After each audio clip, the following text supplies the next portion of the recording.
मेरे प्रिय, सुबह तुम जैसे ही सोकर उठे, मैं तुम्हारे बिस्तर के पास ही खड़ा था। मुझे लगा कि तुम मुझसे कुछ बात करोगे। तुम कल या पिछले हफ्ते हुई किसी बात या घटना के लिए मुझे धन्यवाद कहोगे, लेकिन तुम फटाफट चाय पीकर तैयार होने चले गए और मेरी तरफ देखा भी नहीं। फिर मैंने सोचा कि तुम नहा के मुझे याद करोगे, पर तुम इस उधेड़बुन में लग गए कि तुम्हें आज कौन से कपड़े पहनने हैं। फिर जब तुम जल्दी से नाश्ता कर रहे थे और अपने ऑफिस के कागज इकट्ठे करने के लिए घर में इधर से उधर दौड़ रहे थे, तो भी मुझे लगा कि शायद अब तुम्हें मेरा ध्यान आएगा, लेकिन ऐसा नहीं हुआ।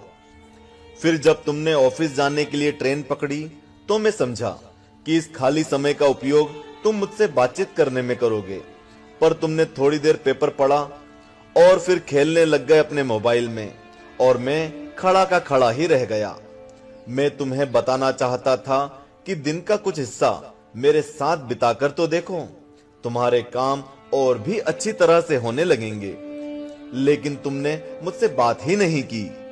एक मौका ऐसा भी आया जब तुम बिल्कुल खाली थे और कुर्सी पर पूरे 15 मिनट यूं ही बैठे रहे, लेकिन तब भी तुम्हें मेरा ध्यान नहीं आया।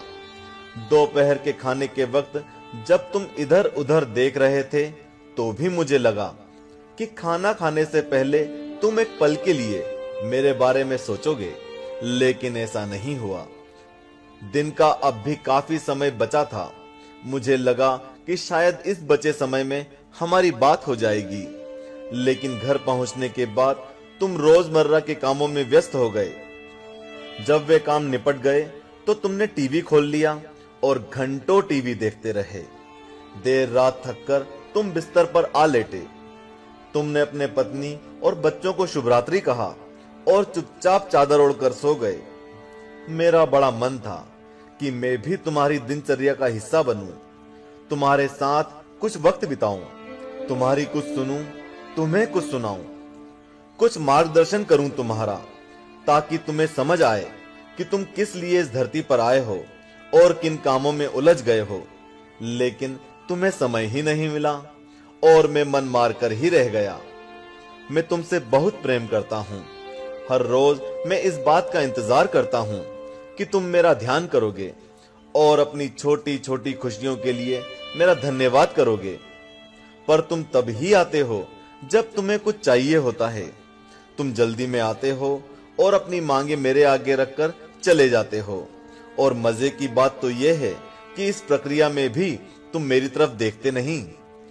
तुम्हारा ध्यान उस समय भी लोगों की तरफ ही लगा रहता है और मैं इंतजार करता ही रह जाता हूं। खैर, कोई बात नहीं, हो सकता है कल तुम्हें मेरी याद आ जाए, ऐसा मुझे विश्वास है और मुझे तुम में आस्था है। आखिरकार मेरा दूसरा नाम आस्था और विश्वास ही तो है। तुम्हारा पिता परमेश्वर।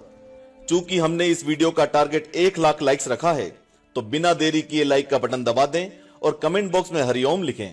जय श्री कृष्णा।